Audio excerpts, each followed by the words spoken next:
Hi friends, I'm Tilak. You're watching Tech May Be Unique, and today we're going to see how to insert emojis on your canvas sheets on your mobile phone. And if you are new to this channel, make sure to click on subscribe button below. We just quickly move on to the video. So how to insert the emoji on your canvas sheets on your mobile phone, just going to show in this video. So if you are just trying to make use of action button, if you're just searching for the emojis you can't find here, so instead of that I just using my Google keyboard or Gboard, just download it from the Play Store.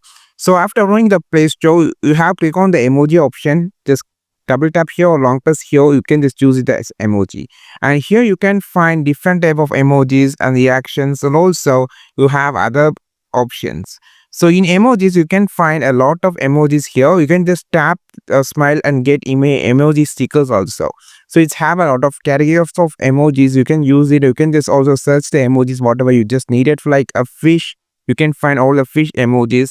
And this is how you just insert the emojis on your Canva sheets on your mobile phone. I think this video helped you a lot. Like this video, share this video, subscribe this channel. We will meet our next video with a super valuable content. This is Tilak signing off from Tech May Be Unique. Have a wonderful day.